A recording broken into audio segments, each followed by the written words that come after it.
The Immortal Flame, an epic tale of Julius Caesar. Prologue, the Oracle's Vision.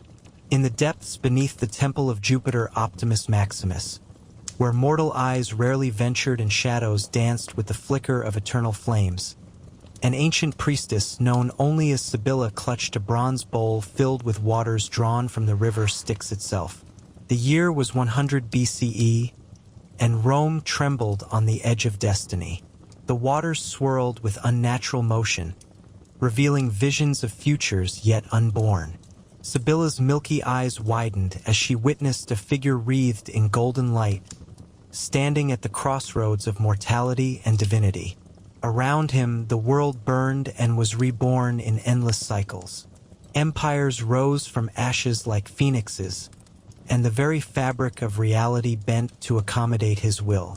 She saw legions marching across frozen rivers, elephants crossing mountain passes, ships burning in harbors she couldn't name, and always, at the center of it all, one man whose amber eyes saw through time itself. "A child is born this night," she whispered to the empty chamber, her voice echoing through ages yet to come. "One who will challenge the gods themselves, who will die and yet never truly perish. The immortal flame has been kindled, and neither Jupiter nor Mars nor mighty Neptune can extinguish it. He will be father to emperors, though he sires no dynasty. He will be king in all but name, though he refuses the crown. He will reshape the world, though the world will ultimately destroy him." The waters showed her more. A senate chamber splattered with blood, a crown of laurel leaves stained crimson, a name that would echo through millennia in languages not yet invented, in lands not yet discovered. She saw his face on coins in distant futures, saw his name taken by rulers who would command armies he couldn't imagine, saw his military tactics studied in academies that wouldn't exist for 2,000 years. Outside, in a modest villa on the slopes of the Quirinal Hill, Aurelia Cotta screamed as she brought forth a son into a world that would never be the same. The midwives gasped when they saw the child's eyes, an unusual shade of amber that seemed to glow with inner fire in the lamplight. As they cleaned the newborn, a peal of thunder rolled across Rome's 7 hills, though the sky was clear and star-filled. They named him Gaius Julius Caesar, unaware that this name would become perhaps the most famous in all of human history. Part 1. The Boy Who Spoke to Spirits. Young Caesar was unlike other Roman boys from the moment he drew his first breath. His eyes, those unusual amber orbs that seemed to hold ancient wisdom, saw things others could not. While his playmates chased each other through the crowded streets of the Suburra, Rome's teeming working-class district, Caesar stood transfixed, watching translucent figures of ancient warriors march through walls, their armor clanking soundlessly in a realm adjacent to mortal perception. His mother, Aurelia, was a woman of exceptional character and intelligence, descended from the ancient patrician families of Rome. She noticed her son's peculiarities early on and, rather than fear them, sought to understand and guide them. On quiet evenings, when the household slaves had retired and Caesar's father was occupied with business matters, she would sit with her son and ask him about the things he saw. "There was a man in the forum today, Mother," 5-year-old Caesar told her one evening. "He wore armor like grandfather's stories describe, the old kind, from when Rome was young. He was arguing with a merchant about the price of grain, but the merchant couldn't hear him. What did this spirit want?" Aurelia asked calmly, refusing to dismiss her son's visions as childish fancy. "He was angry that grain costs so much now. He said when he was alive, a modius cost only 3 asses, not 15. He said Rome is forgetting how to be Roman." Caesar paused, his young face troubled. "Mother, why can I see these spirits when others cannot?" Aurelia stroked his hair thoughtfully. "Perhaps the gods have given you a gift, my son, or perhaps you're cursed to see what others are blessed to ignore." Time will tell which it is.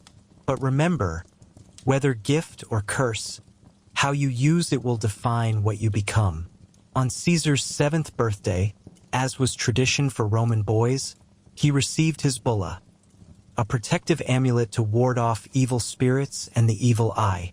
The ceremony was attended by extended family and important friends, including Caesar's uncle by marriage, Gaius Marius, the great general who had reformed Rome's legions and crushed the Germanic tribes threatening Italy.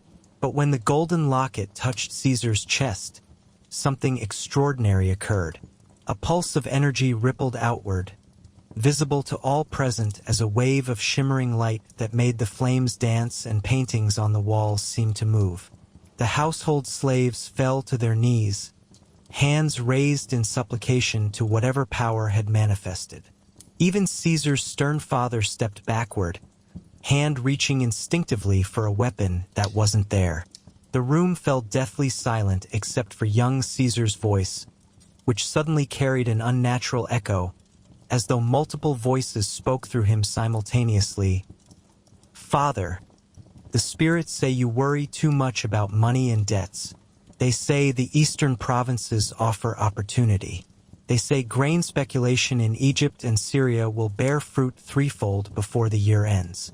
They say trust the merchant Balbus. His ships are sound, and his word is good."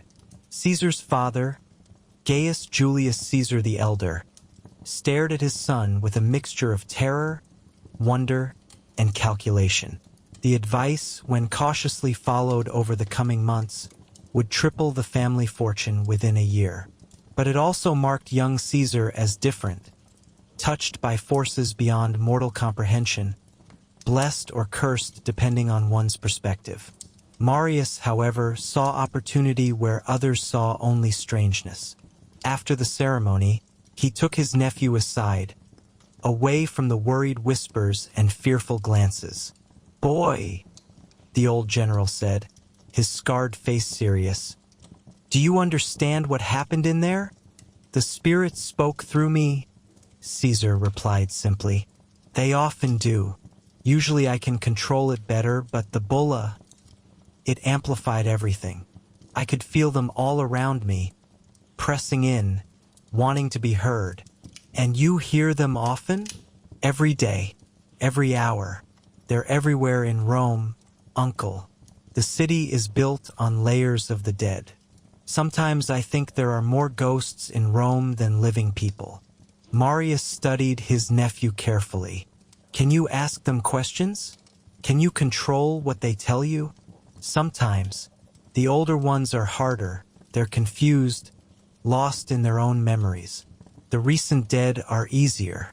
They still remember how to think like the living." Caesar looked up at his famous uncle with those unsettling amber eyes. "Would you like me to find someone for you? Someone who's died? Can you do that?" "I can try. Who do you seek?" Marius was silent for a long moment, then spoke a name, Quintus Sertorius. "He was my legate, died last year in Hispania. I need to know if he died honorably or if the rumors of assassination are true." Caesar closed his eyes, and for a moment, Marius could have sworn the temperature in the room dropped. The boy's breathing became slow and deep, and when he spoke again, his voice had changed, taken on the rough accent of a military man. "General, it's good to hear your voice again, even if it comes through this strange vessel. The boy's powerful. I've never felt anything like him. As for your question, I died on my feet, sword in hand, struck down by treachery from within my own ranks. Properna arranged it, ambitious fool that he was. But I took 3 of the bastards with me before I fell. Tell my wife I love her. Tell my sons to serve Rome with honor. And General, watch your back. The same snakes that took me down are circling you. Cinna's dead, and Sulla's coming back. Dark times ahead." Caesar's eyes snapped open, and he staggered slightly. Marius caught him, his old soldier's reflexes still quick despite his age. "Was that really Sertorius?" Marius asked quietly. Yes, he's fading already. The dead don't linger long unless they have unfinished business. But he was there, and he spoke true. Caesar looked exhausted, dark circles appearing under his eyes. Uncle, the dead are always true. They have no reason to lie anymore. Everything that mattered to them, power, money, reputation, it's all meaningless once you cross that river. Marius embraced his nephew, and Caesar felt the old warrior trembling slightly. You have a terrible gift, boy, but it's a powerful one. Learn to use it wisely, because men will fear you for it, and fear makes men dangerous. Caesar's education was entrusted to Marcus Antonius Nifo, a scholar from Gaul who had earned his freedom through his exceptional intellect and who now ran one of Rome's most prestigious schools. Nifo recognized the boy's unusual gifts immediately and tailored his education accordingly. Where other students struggled with Greek philosophy, Caesar devoured it, often correcting his tutor on points of doctrine that the boy claimed to have learned from Conversations with Aristotle's Shade in the Garden. "Tell me what you see, Caesar," Nifo said one afternoon, as other students practiced their rhetoric in the next room. "I see him now," Caesar replied, pointing to an empty space beside a statue of Athena. "He's younger than the busts depict him, perhaps 30 years old. He's arguing with someone I can't see clearly, gesturing emphatically. He does that a lot. I think he's still trying to win arguments he had when he was alive. Can you speak with him? Sometimes. He doesn't always acknowledge me. The greatest minds often don't. They're too caught up in their own thoughts to notice the living world. But sometimes, if I ask a question he finds interesting, he'll respond." Caesar paused, tilting his head as though listening. "He says that my tutor asks too many questions and should focus more on teaching me practical rhetoric.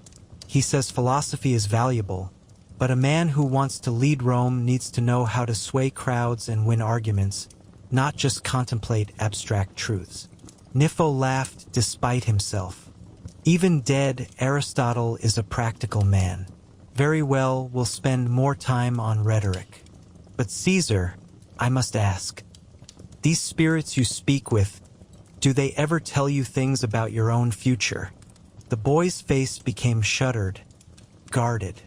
"Yes, and I'd rather not discuss it. The future is complicated. Every choice branches into infinite possibilities, but some destinations seem fixed, unavoidable. I see myself in glory and in ruin, often simultaneously. I see paths where I die young and paths where I live to old age, but the old age paths always seem false somehow, less real than the others." Caesar's amber eyes met his tutor's. "Nifo, is it better to know how you'll die, or to live in blissful ignorance?" The question hung in the air between them, unanswerable and heavy with implication. But it was Caesar's encounter with the priest of Mithras that truly awakened his destiny and set him on the path he would walk for the rest of his life. The Mithraic mysteries were popular among soldiers and merchants, a secret religion that promised enlightenment and brotherhood to those who proved worthy. The cult had spread from Persia through the eastern provinces and found fertile ground in Rome's military culture. Its central image was of the god Mithras slaying a cosmic bull, and its adherents progressed through 7 grades of initiation, each revealing deeper mysteries. At age 12, Caesar should have been too young to even approach their underground temples, let alone participate in their sacred rites. Yet one night, drawn by dreams of a great bull whose blood held the secrets of immortality, he found himself descending into the Tauroctony beneath the Aventine Hill, moving as though in a trance, guided by forces beyond his conscious control. The temple was carved from living rock, its walls decorated with scenes of Mithras's divine exploits. Torches flickered in wall sconces, casting dancing shadows that seemed almost alive. At the far end of the chamber stood an altar, and above it, a magnificent relief showing Mithras plunging his blade into the great bull while a dog, snake, and scorpion drank the creature's blood. The priest, an old Parthian named Zervan who had served Mithras for 40 years, found the boy standing before the altar, perfectly still, his eyes closed in what appeared to be deep meditation. Around Caesar, 7 sacred lamps that had been extinguished earlier in the evening had spontaneously ignited, their flames burning with unusual intensity. The carved image of Mithras seemed to glow with inner fire, and the temperature in the chamber had risen noticeably. "You see the eternal light," Zervan said, not as a question but as a statement of fact, using the formal phrase that indicated recognition of a fellow initiate, though how a 12-year-old boy could be an initiate was beyond his understanding. Caesar opened his eyes, and Zervan gasped. The boy's amber irises were literally glowing, light emanating from within as though his skull contained miniature suns. When Caesar spoke, his voice resonated with harmonics that shouldn't have been possible from a human throat. "I see many lights, priest of Mithras. I see pasts and futures, all burning at once like stars in the night sky. I see myself crowned in laurels that haven't grown yet, wearing purple that hasn't been dyed. I see myself bleeding on marble that hasn't been quarried from mountains that haven't been discovered. I see Rome burning and reborn 1,000 times, and always, always, I am there. Sometimes as savior, sometimes as destroyer, often as both. I see your god Mithras, and I see that he is but one face of something larger, something that transcends individual deities and touches the divine source itself." The glow in Caesar's eyes faded, and he swayed on his feet, suddenly looking like the child he was, exhausted and frightened by the forces moving through him. Zervan caught him before he fell, easing him down to sit on the cold stone floor. "Child, what are you? I've served the unconquered sun for 4 decades, have reached the highest grade of initiation, have seen visions and experienced mysteries that would drive lesser men mad. But I've never encountered anything like you."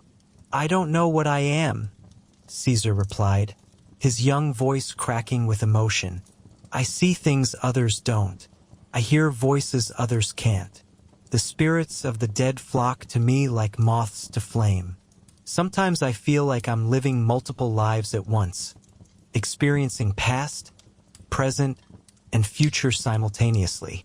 It's exhausting and terrifying and—" He looked up at the priest with tears in his eyes.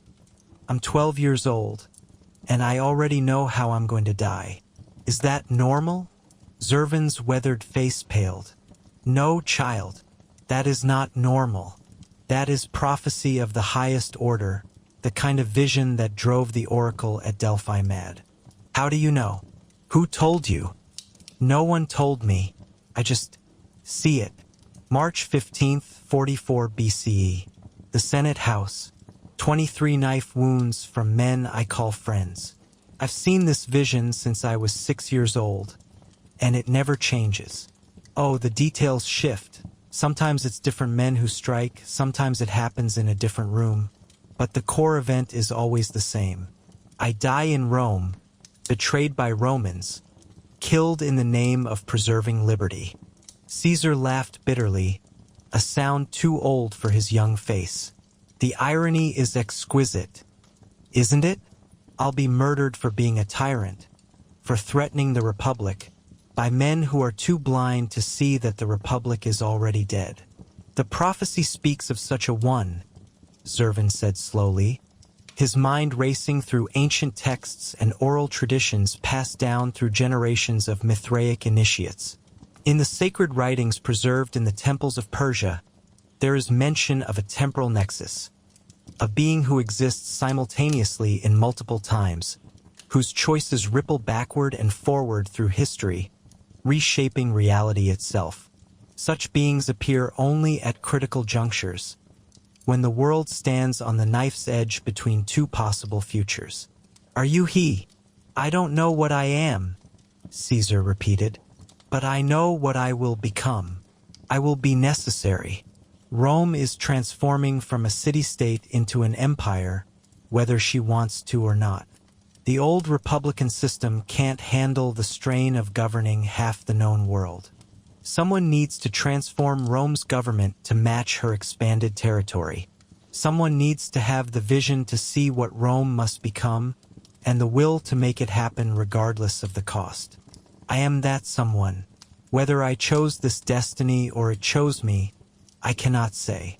But I know with absolute certainty that I cannot escape it. This encounter was interrupted by the arrival of Caesar's uncle, Gaius Marius, the great general who had heard rumors through his network of informants that his nephew had been seen entering a Mithraic temple. Marius burst into the underground chamber with several armed men, fearing his nephew had been kidnapped or lured into danger. What he found was Caesar and the old priest sitting together in apparent harmony, engaged in philosophical discussion as though they were old friends rather than a 12-year-old patrician boy and a foreign mystery cult priest. "Boy," Marius commanded, his general's voice brooking no disobedience. "What in Jupiter's name are you doing here? Do you have any idea how worried your mother has been? The whole household is searching for you." Caesar stood calmly, showing none of the fear or shame one might expect from a child caught in forbidden places. "Uncle, I apologize for worrying Mother, but I was called here. The god Mithras wanted to speak with me." "The god wanted to speak with you," Marius repeated flatly. "Caesar, you're 12 years old. The gods don't speak to 12-year-olds. "They speak to me," Caesar replied simply. "They always have. And if you don't believe me, uncle, then let me prove it. You asked me earlier if I could see the future. Let me tell you yours, though I suspect you won't like what I have to say." Marius îți face hardened. "Very well. If you can truly see the future, tell me, how do I die?" Caesar looked at his uncle, and for a moment, the boy's face seemed to age, taking on the weight of centuries. When he spoke, his voice was filled with compassion and sorrow. "You die 3 times, uncle. First, you die in your bed in the year 86 BCE, broken by politics and civil war, having witnessed Rome tear herself apart. You'll have won your last civil conflict, but the victory will taste like ashes, because you'll know that you've helped destroy the very thing you spent your life defending. You'll die bitter and alone, despite being one of Rome's greatest generals, because history will remember you as the man who introduced mass prescriptions to Rome, legalized murder on an unprecedented scale." Marius's face had gone white. That's impossible. I would never." "You will," Caesar continued relentlessly, "because Sulla will force your hand, because the Optimates will leave you no choice, because once the cycle of political violence begins, it's almost impossible to stop. You die the second time when Sulla returns and erases your legacy, tearing down your monuments and erasing your name from public inscriptions, so thoroughly that future generations will remember you primarily as the villain in Sulla's story rather than the hero of your own." "And the third death?" Marius asked hoarsely. "The third death comes centuries from now, when the last person who remembers your name speaks it for the final time. That death is still distant. Your reforms to the Roman legions will echo through history, and military historians will study your tactics for thousands of years. But eventually, inevitably, even that will fade. All men die 3 times, uncle. The first when the body fails, the second when their works are forgotten, and the third when their name is spoken for the last time. Your first death comes in 14 years. Your second will take several generations. Your third," Caesar smiled sadly, "your third won't come for a very, very long time." The chamber was deathly silent. Zervin and Marius's men stared at the boy in a mixture of awe and terror. Marius himself seemed to have aged a decade in the space of minutes. Finally, the old general barked a laugh, harsh and bitter, but genuine. If you're mad, boy, it's a useful madness. A profitable madness, even. Very well. I believe you can see things others cannot. Whether it's divine gift, genetic quirk, or simple insanity doesn't matter. What matters is whether you can use this ability to survive in Rome's political arena, because that's the game you're going to have to play. He grabbed Caesar by the shoulder, his grip firm but not unkind. Come? Your mother wants to see you, and she's considerably less forgiving than I am when it comes to her son wandering the city at night. But tomorrow we'll talk more about your gifts and how to use them. And Caesar, yes, uncle, thank you for your honesty. Even if I don't like what I heard, it takes courage to speak unwelcome truths. That's a valuable trait in a man or a boy. Don't lose it, even when speaking truth becomes dangerous. Rome has too many sycophants and too few honest men. As they left the Mithraic temple, Caesar glanced back at Zervan. The old priest raised his hand in blessing, making a sign sacred to Mithras, the gesture that meant, "May the unconquered sun guide you through darkness." Caesar returned the gesture, and in that moment, priest and prophet understood each other perfectly. Both had glimpsed the divine, had touched something beyond mortal comprehension. Both carried burdens that would crush lesser souls. And both knew that the boy now leaving the temple would shake the world to its foundations before his brief life ended. The years that followed were tumultuous ones for young Caesar. He witnessed his uncle Marius's descent into paranoid brutality during the civil war with Sulla, saw Rome's streets run red with the blood of proscribed enemies. He watched as Sulla marched on Rome itself, an unthinkable act that broke every tradition of the Republic, and established himself as dictator. Through it all, Caesar learned. He learned that power in Rome required three things: military might, popular support, and political skill. He learned that the Republic, for all its noble ideals, was fundamentally broken, designed for a small city-state, not a world-spanning empire. He learned that tradition could be changed, that rules could be bent or broken by those with sufficient will and vision. And he learned that his own death, however inevitable, was still decades away. He had time to prepare, time to build the legacy that would outlast his mortality, time to become immortal through deeds and memory, if not through years lived. Part 2. The Pirate King's Ransom.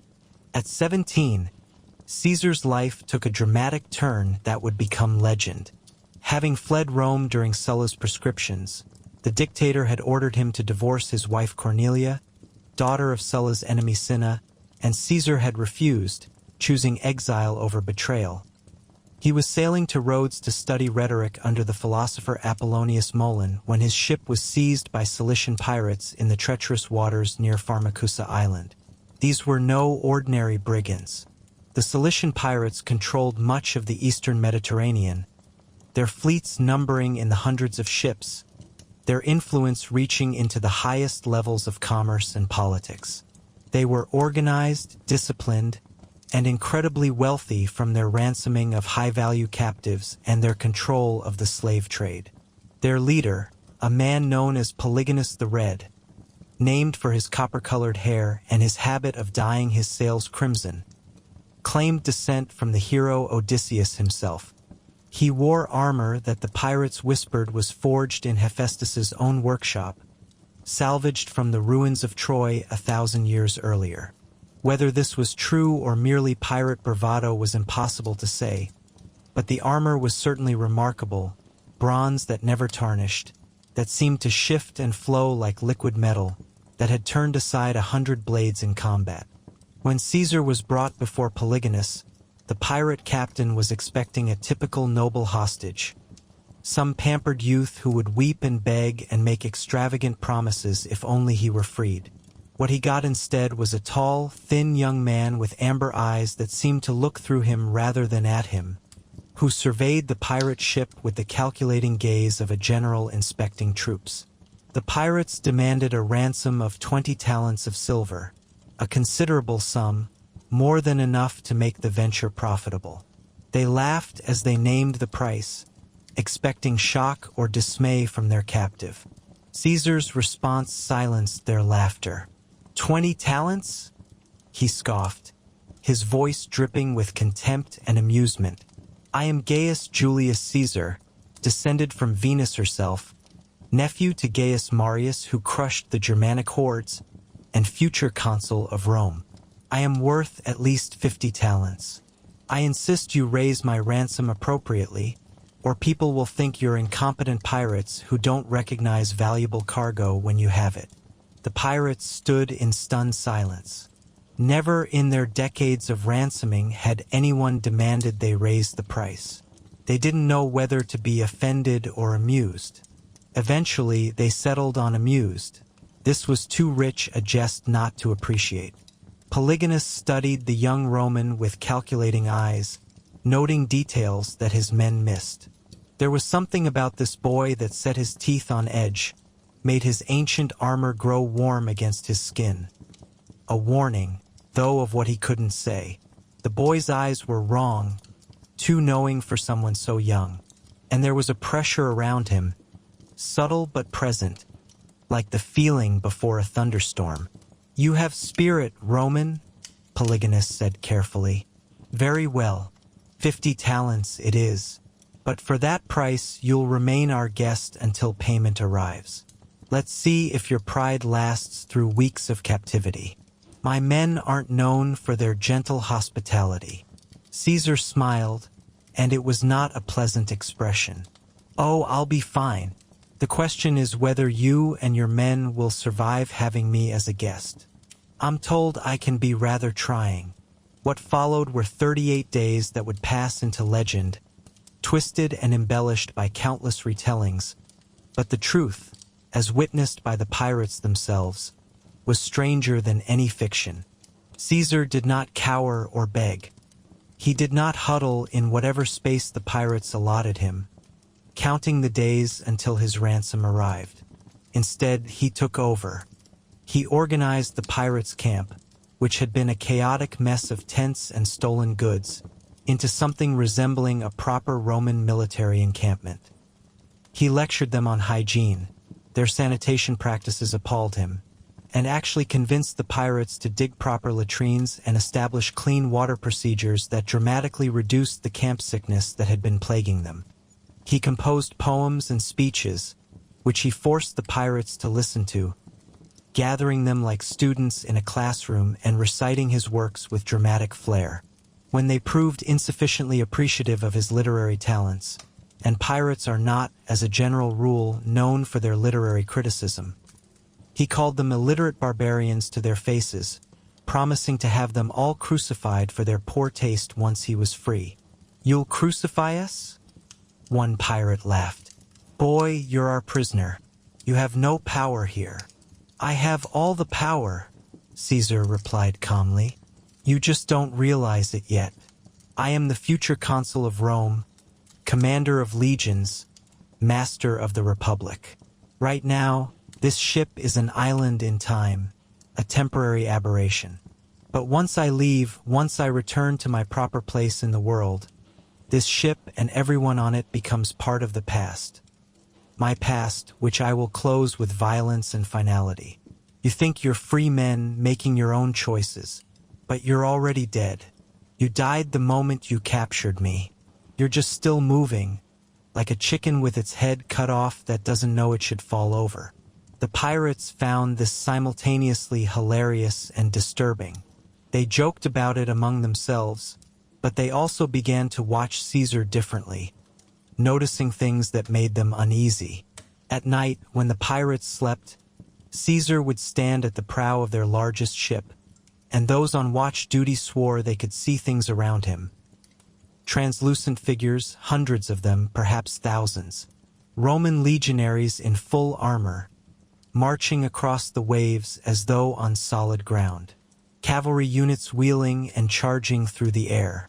Artillery pieces that weren't really there, manned by ghostly crews who loaded and fired spectral missiles at invisible targets.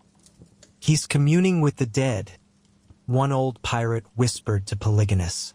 "I've seen priests do it in Egypt and Syria, calling up spirits to answer questions.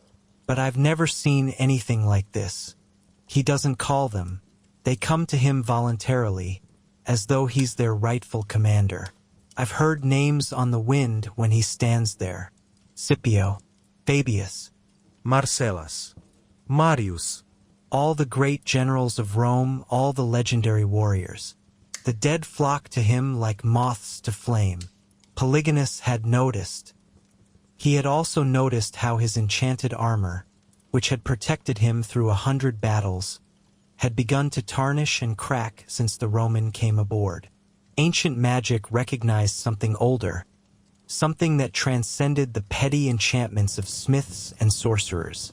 The boy was a nexus of power, a focal point where multiple timelines converged. During the days, Caesar exercised constantly, refusing to let captivity weaken him. He demanded the pirates train with him, and to their surprise, many found themselves doing so. He taught them Roman military drills, proper sword techniques, formation fighting. Within a week, the pirates were unconsciously organizing themselves into something resembling a Roman contubernium, an 8-man unit that was the basic building block of the legions. "Why are you teaching us this?" one pirate asked. "Aren't you going to crucify us when you're free?" "Of course," Caesar replied cheerfully. "But that doesn't mean I want you to be poor soldiers in the meantime. Standards must be maintained." He also interrogated them about their operations, extracting information about pirate bases, supply networks, typical routes, and tactical approaches with such skill that they didn't realize they were giving away critical intelligence until it was too late. Caesar's mind was like a trap. Once information went in, it was analyzed, categorized, and filed away for future use. "He's dangerous," Polygonus told his first mate one evening, after Caesar had spent 2 hours explaining why their standard approach to ship-to-ship combat was tactically flawed. "More dangerous than any hostage we've ever taken. He's not afraid of us. He should be afraid we're pirates, we could kill him at any moment. But he's not. It's like he knows he's invulnerable, at least for now." "Should we kill him?" the mate asked nervously. "Before he brings trouble on us?" No. "That would definitely bring trouble. This is Caesar of the Julii, nephew to Marius. If we kill him, his family will hire every bounty hunter and assassin in the Mediterranean to hunt us down. At least if we ransom him, we get paid and he goes away satisfied." Polygonus shook his head. "Besides, I'm starting to think we couldn't kill him even if we tried. There's something protecting him, fate, destiny, divine will, call it what you want. I've been a pirate for 30 years. I know when a man is marked by the gods, and this boy is marked." One night, as a massive storm rolled across the Aegean, the pirates battened down the hatches and prepared to ride it out. But Caesar stood on deck, refusing to go below, arms outstretched to the lightning-filled sky, rain streaming down his face like tears from heaven. The pirates watched in horrified fascination as lightning bolts struck the water around their ship, closer than any natural lightning should come. Closer, in fact, than should be survivable. One bolt hit the mast just 20 feet from where Caesar stood, splitting the wood with a crack like the world ending. The blast should have killed him. At minimum, it should have knocked him off his feet. Instead, Caesar laughed, a wild, joyous sound that carried over the thunder. "Is that the best you can do, Jupiter? Poseidon? Whatever gods think they control this storm. I am Caesar. I am the future. I am the man who will reshape Rome. Strike me down if you can. Prove that fate is not fixed, that my visions are lies, that I am not what I know myself to be." Another bolt struck, this time hitting the railing where Caesar's hand rested. The wood exploded into splinters and flame. Caesar's hand should have been destroyed, but when the smoke cleared, he still stood, unmarked and laughing, his amber eyes glowing with an inner fire that rivaled the lightning itself. Polygonus had seen enough. He rushed onto the deck, armor glowing with its own protective enchantments, and grabbed Caesar's arm, dragging him toward the cabin. "What are you?" the pirate captain demanded, having to shout over the storm. "What in all the gods' names are you? Men don't survive lightning strikes.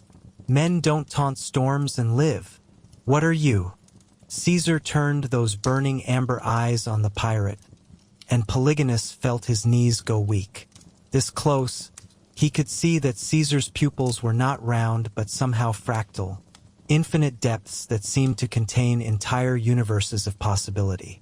"I am the storm that's coming, Polygonus," Caesar said, his voice somehow audible despite the thunder, as though reality itself bent to ensure his words were heard. "I am the future, and you are already ancient history. When my ransom arrives, I will leave this ship. I will go to the governor of Asia. I will convince him to loan me ships and men, me, an 18-year-old with no official authority, and I will convince a Roman governor to give me a fleet. Then I will hunt you down, every single one of you, and I will crucify you, just as I've been promising every day. You think I joke? You think I'm a pampered boy playing at threats, making empty promises to feel powerful in captivity." He stepped closer, and Polygonus found himself backing away despite having 50 armed men at his call, despite wearing armor that had made him invincible for 3 decades. "But I am something else entirely," Caesar continued, his voice dropping to a whisper that somehow carried more menace than any shout. "I am the avatar of Roma herself. I am the Republic's will made flesh. I am history's instrument. And you, pirate king, you and your men are already dead. You died the moment you took me captive. You just haven't stopped moving yet. The future is fixed, at least in this. I have seen it with perfect clarity. Your corpse on a cross, my hand giving the order. It's as certain as sunrise." The storm chose that moment to intensify, a massive wave crashing over the deck and sweeping both men off their feet. When Polygonus struggled upright, coughing seawater, he found Caesar standing calmly as though he'd never been touched, not a hair out of place despite the deluge. Impossible, Polygonus gasped. No, Caesar replied. Inevitable. There's a difference. The storm passed as storms always do. When morning came, the pirates found their ship had survived with minimal damage, unusually lucky, given the storm's intensity. But Polygonus's enchanted armor, which had protected him through countless battles, was cracked and corroded, its magic clearly failing.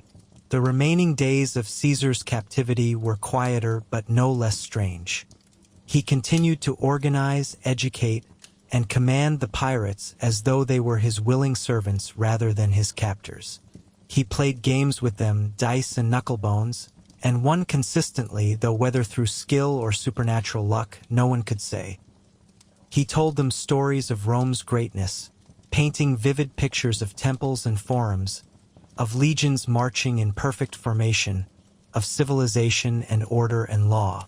And slowly, despite themselves, the pirates began to see themselves through his eyes, not as free men making their own way in the world, but as criminals and barbarians standing in the way of inevitable progress. It was a subtle form of psychological warfare, and Caesar wielded it with the precision of a master. When the ransom finally arrived, not 50 but 52 talents, for Caesar's friends had added extra out of affection and respect, the young Roman departed with cheerful farewells, as though leaving a pleasant holiday resort. "I'll see you all again soon," he promised, waving from the departing boat. "Do try to look dignified when I crucify you. First impressions matter, even in death." The pirates waved back, laughing at what they still believed were empty threats from a boy with more pride than sense. Polygonus did not laugh. He watched Caesar's boat disappear over the horizon with a growing sense of doom. "We should run," he told his crew. "Scatter to different ports, change our names, abandon this operation entirely. Because of one boy?" His first mate scoffed. "Captain, you're not seriously worried about his threats?" "He's not a boy," Polygonus replied quietly. "He's a force of nature wearing human skin. And yes, I'm worried, but it's too late to run. He's already seen us, already learned our faces, already extracted our patterns and routines. We're in his net now, and the net is closing." 27 days later, Caesar returned at the head of a fleet. The governor of Asia, Marcus Iuncus, had been skeptical when an 18-year-old showed up demanding ships and men to hunt pirates.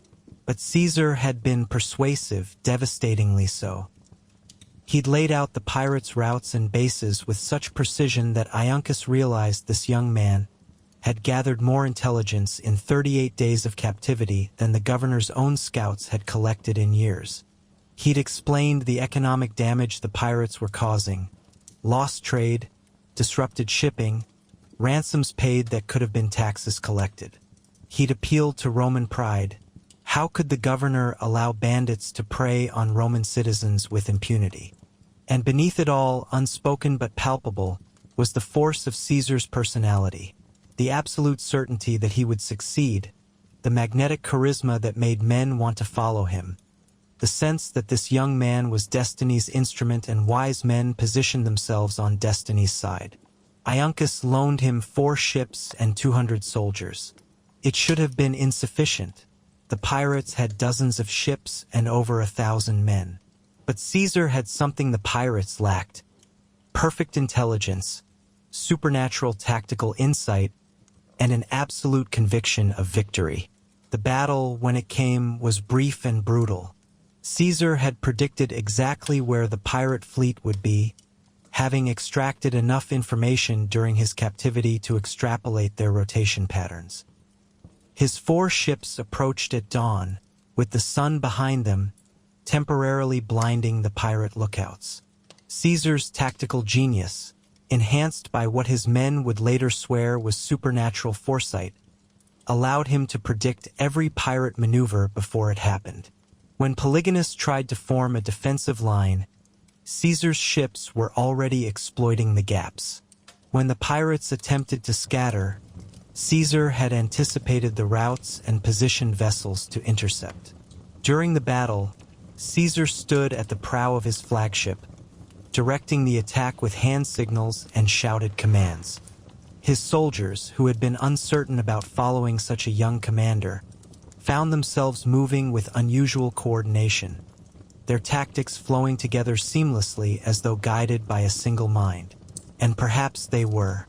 More than one soldier later claimed that they'd heard Caesar's voice in their heads during the battle, advising them of threats they couldn't see, directing them to opportunities they would have missed.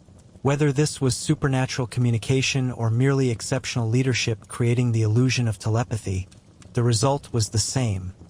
Caesar's forces fought with perfect coordination while the pirates floundered in confusion. When Polygonus's ship was cornered, the pirate captain stood on his deck in his now useless enchanted armor and watched Caesar approach with a mixture of resignation and respect. "You kept your promise," Polygonus called out as Caesar's ship drew alongside. "I didn't think you really would." "I always keep my promises," Caesar replied. "The good ones and the terrible ones. That's what makes me trustworthy." The pirates were taken into custody with minimal resistance. They were professional enough to recognize when they were beaten, and something about Caesar's presence drained the fight from them. It was as though they were actors who had reached the end of their scripted roles and were now simply waiting for the curtain to fall. When the prisoners were brought ashore and the crosses were being prepared, Polygonus was brought before Caesar in chains. The pirate captain's armor was gone, melted to slag during the battle's heat when a fire arrow had struck it and the magical protections had failed catastrophically. Without it, He looked suddenly old and small, no longer the fearsome pirate king, but just a middle-aged man facing death. "You said you would crucify us," Polygonus said quietly. "Are you truly so cruel? We treated you well during your captivity. We allowed you to exercise, permitted you to send letters, even listen to your terrible poetry without complaint. Well, mostly without complaint." Caesar's expression softened slightly, though his resolve did not waver. "You did treat me well, all things considered, and for that I will show mercy, of a sort." He gestured to his soldiers. "Cut their throats before you raise them up. Let them die quickly, at least. Crucifixion is meant to be a death that lasts days, a public agony that serves as deterrent to others. But you, Polygonus, and your men, you'll die in minutes, not days. Your bodies will hang on crosses as I promised, but your souls will already have flown." Polygonus blinked back tears, not of fear, but of unexpected gratitude. "That is more than I expected, more than I deserve, perhaps. Thank you." "Don't thank me," Caesar said quietly. "I'm still killing you. Mercy in execution is still execution. But I'm not a monster, Polygonus. I'm just a man who keeps his promises, even when those promises involve violence." As the sentences were carried out, throats cut quickly and professionally, then the bodies raised on crosses to satisfy the letter of Caesar's promise. Caesar stood and watched, his face betraying no emotion. But those closest to him, the soldiers who had fought under his command, saw tears on his cheeks. "Why do you weep, sir?" one young legionary asked. "They were pirates. They deserved death. I weep because I am watching my own prophecy fulfilled," Caesar replied. "Because I told these men they would die, and now they are dead, and I am the instrument of their death. I weep because this is the first time I've consciously used my prophetic visions to kill, and I know it won't be the last. I weep because I'm becoming what destiny demands, and that transformation requires me to leave parts of my humanity behind." That night, as fires burned on the beach where the pirates had been crucified and Caesar's soldiers celebrated their victory with wine and song, Caesar stood apart from the festivities, staring out at the dark sea. An old slave, one who had been captured by the pirates years before and freed by Caesar's victory, approached him hesitantly. "Master," the old man said, "the men say you have the gift of prophecy. They say you knew exactly where the pirates would be, exactly how the battle would unfold. Is this true?" Caesar was silent for a long moment, watching the waves crash against the shore in endless repetition. "I see paths, old father, millions of them, branching and converging like the roots of a great tree. I see the choices that lead to glory and the choices that lead to ruin. But seeing them doesn't mean I can always choose the right path. Sometimes the destination is fixed, and all roads lead there eventually. Sometimes I can see a dozen ways to reach a goal, and I choose the one that costs the least blood. And sometimes," he paused, his voice dropping, "sometimes I see that blood will be spilled no matter what I choose, and all I can do is decide whose blood it will be. What destination do you see for yourself, master?"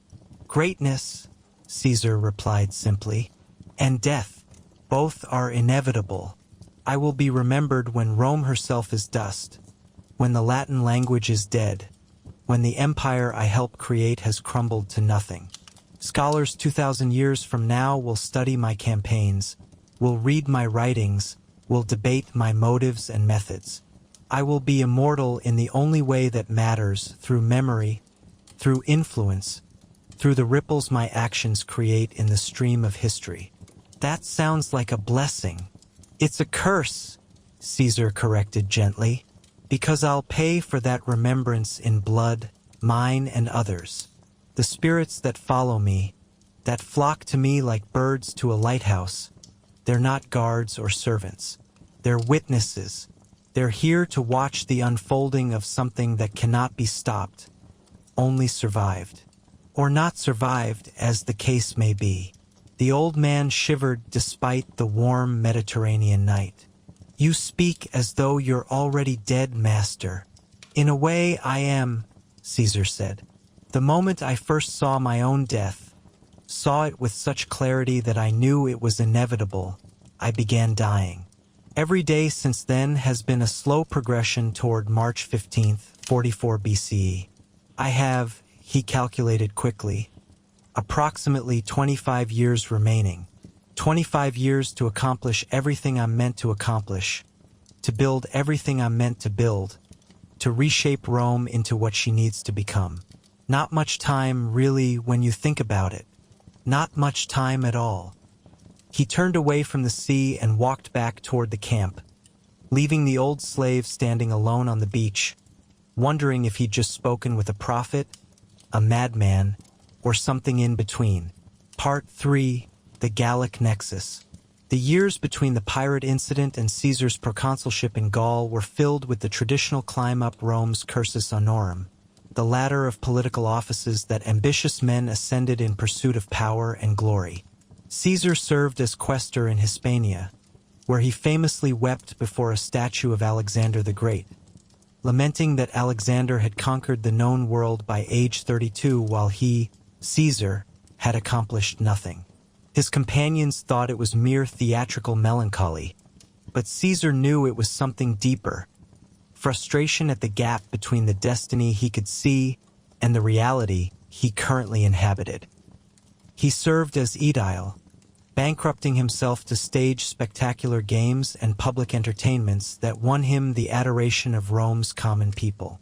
Where other aediles spent reasonable amounts on their spectacles, Caesar spent fortunes he didn't have, taking on massive debts from men like Marcus Crassus, the richest man in Rome. The games featured exotic animals from Africa, elaborate stage sets, gladiatorial combats that lasted from dawn to dusk, and theatrical performances that combined Greek tragedy with Roman spectacle in ways never before seen. You're spending money you don't have on people who can't repay you, Crassus observed one evening, watching Caesar's latest extravaganza from a position of honor in the stands. I'm not spending money, Caesar replied. I'm making an investment. Every plebeian who watches these games and cheers for my generosity is a vote I can count on. A voice that will speak my name in the forum. A citizen who will remember Caesar when it matters. You count wealth in gold, Crassus. I count it in loyalty. And if you can't repay your debts? Caesar smiled. Then I'll have to conquer some wealthy province and take their gold. Gaul, perhaps. I hear the Gauls have considerable wealth and insufficient military organization. But that's a problem for future Caesar.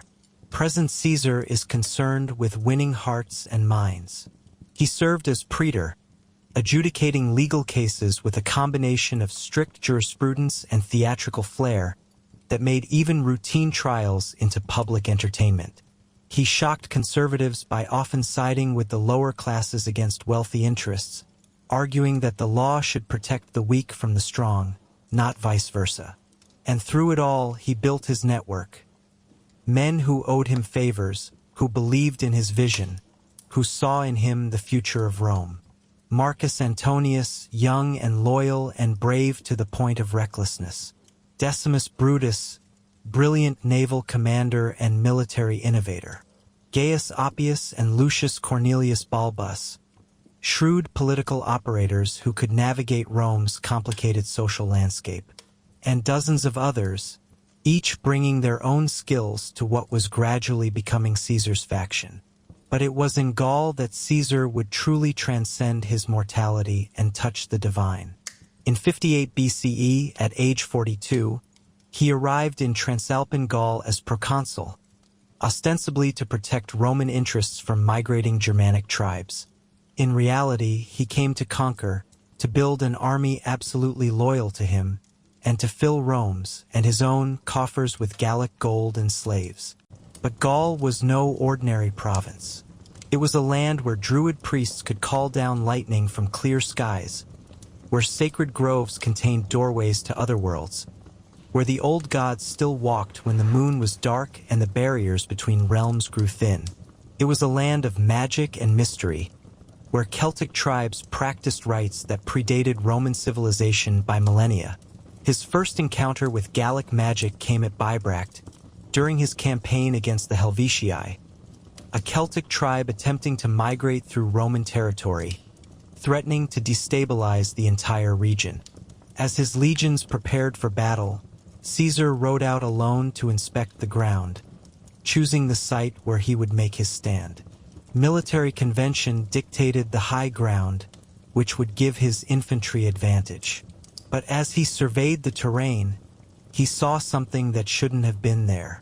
A woman stood in a field of wheat that hadn't yet been planted, that in fact wouldn't be planted for another 2 months. She wore robes that seemed woven from moonlight and mist, that shifted and changed as he looked at them, sometimes appearing as practical traveling clothes, sometimes as elaborate ritual garments, sometimes as armor that could have turned any blade. "Gaius Julius," she said, her voice carrying clearly despite the 100 yards between them and the wind that whipped across the plain. "The Morrigan knows your name. The Morrigan has been expecting you." Caesar should have been startled, should have called for guards, should have at minimum shown some surprise.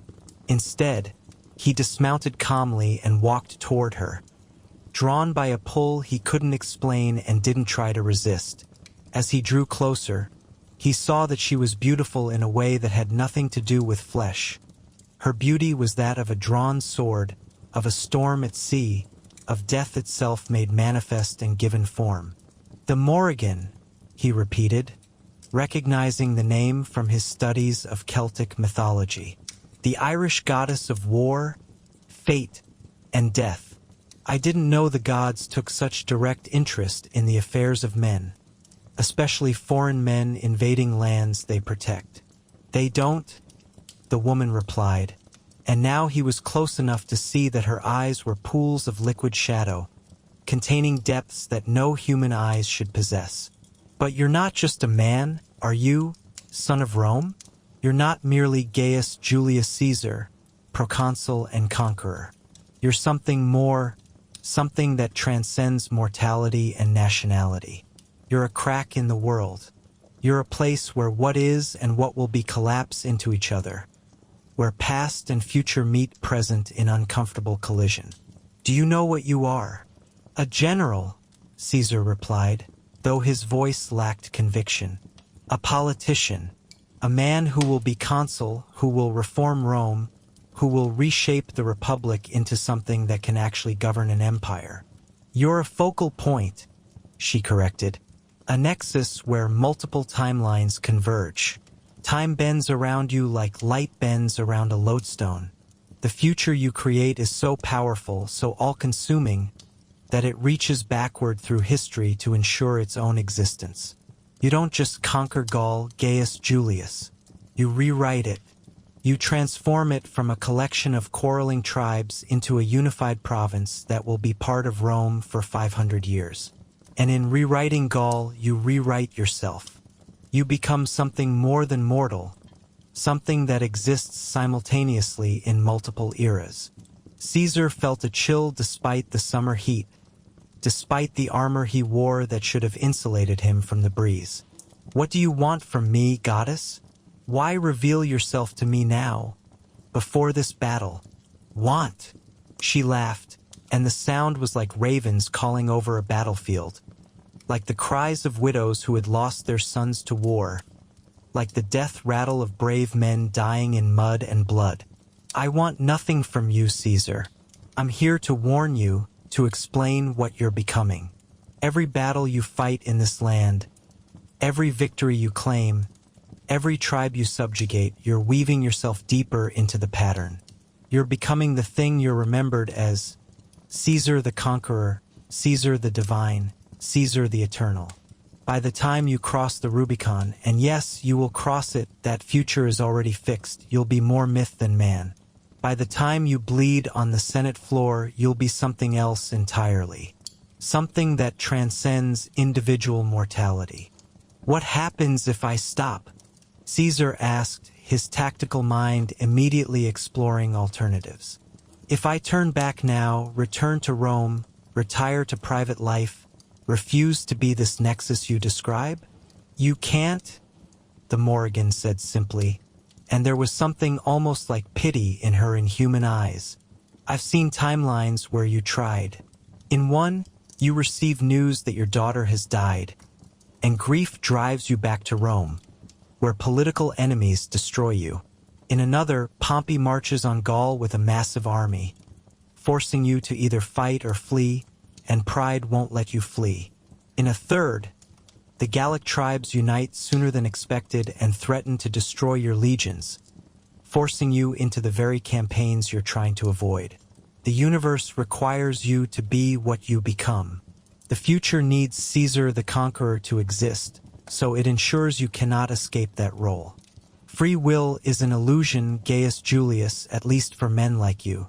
Your destiny's slave, bound in chains you cannot see but which are stronger than any iron. She began to fade, dissolving into the morning light like mist before the sun. But take comfort in this, you'll be remembered.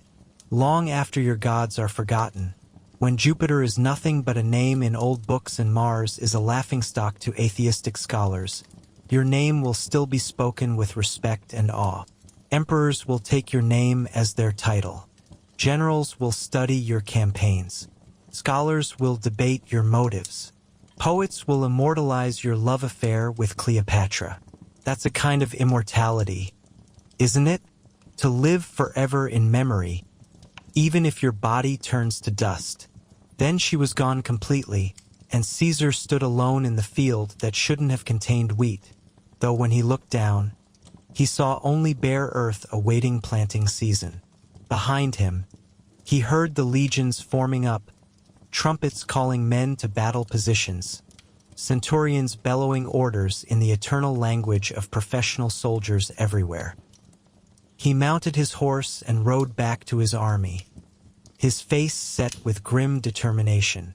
That day, he crushed the Helvetii in a battle that showcased all his tactical genius. The Helvetii outnumbered his forces nearly 3-1, their warriors brave and skilled, their desperation making them fierce opponents. But Caesar had positioned his legions perfectly, had anticipated their every move, had prepared contingencies for contingencies until the outcome was never truly in doubt. When the battle ended and the Helvetii sued for peace, their chieftain looked at the Roman general with something approaching awe. "How did you know?" the chieftain asked in broken Latin. "How did you know exactly where we would attack, exactly when we would break formation, exactly which of our flanks was weakest? It was as though you had spies in my very thoughts." Caesar didn't answer, but he remembered the Morrigan's words about being a nexus, about existing in multiple times simultaneously. Perhaps he had spies in the chieftain's thoughts. Perhaps his supernatural awareness allowed him to perceive not just what was, but what would be, letting him see the battle's outcome before it happened and adjust his tactics accordingly. It was the first of many victories, each one adding to his legend, each one transforming him from mere mortal general into something approaching divinity in the eyes of his soldiers and enemies alike. Over the next 8 years, Caesar would campaign throughout Gaul, his genius for warfare and his uncanny ability to anticipate enemy movements making him seemingly invincible. But each campaign brought new encounters with the supernatural. Each battle revealed more about the true nature of the land he was conquering. In the Ardennes forest, pursuing a Germanic tribe that had crossed the Rhine, he met druids who could transform into animals. He watched as an old priest became a stag and bounded away through ancient trees, then returned in human form to negotiate. "You bring Rome's order to our chaos," the druid said, his voice carrying the accent of oak trees and running water. "You bring roads and aqueducts, law and civilization, but you also bring death to the old ways. The sacred groves will be cut down.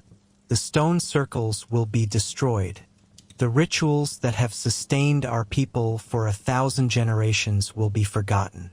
Is this progress Roman? Or is it merely conquest disguised as civilization? It's both, Caesar replied honestly. I won't lie to you, Druid. Rome changes everything she touches. The world she creates is more orderly, more prosperous, more stable, but also less magical, less wild, less free. I can't tell you whether that's good or bad. I can only tell you that it's inevitable. Rome is expanding, and nothing can stop that expansion. Not Germanic tribes, not Celtic warriors, not even Druid magic. The Druids studied him carefully. You see the future, don't you? The spirits whisper that you're touched by prophecy. I see possibilities, Caesar admitted. Millions of branching paths, and in almost all of them, Gaul becomes Roman. In some timelines, it happens through me. In others, through my successors. But it happens. So the question isn't whether Gaul falls, but how. I offer you a choice: resist and be destroyed, or adapt and survive. Your people can become Roman citizens, can keep your language and many of your customs, can prosper under Roman law. Or you can fight, and your tribes will be enslaved, your lands seized, your culture erased entirely. Which do you choose? The Druid was silent for a long moment. You offer slavery and call it choice. I offer transformation and call it opportunity, Caesar corrected. Nothing stays the same forever, Druid.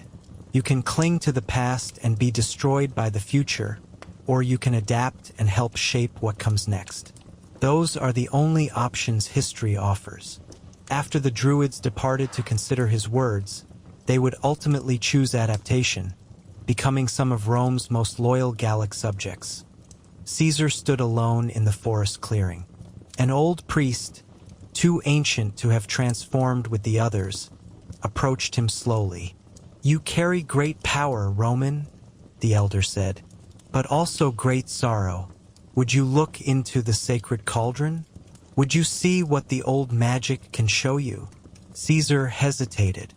He had heard of the sacred cauldrons of Celtic mythology, vessels that could show truth, grant wisdom, even raise the dead in some legends. What would I see? The answer to the question that haunts you, whether you're doing this by choice or by compulsion, whether you're history's master or its slave. Against his better judgment, Caesar agreed. The Druid led him deeper into the forest, to a grove so old that the trees seemed to predate humanity itself. In the center stood a massive bronze cauldron, large enough that a man could stand in it, covered in intricate carvings that hurt to look at directly. Drink, the Druid commanded, offering Caesar a cup of the cauldron's contents. What is it? Truth, memory, possibility. The cauldron holds water from the world's beginning, mixed with herbs that open the mind's eye. It will show you yourself as you truly are. Caesar drank, and the world dissolved. He saw himself as a child, speaking with spirits that others couldn't see.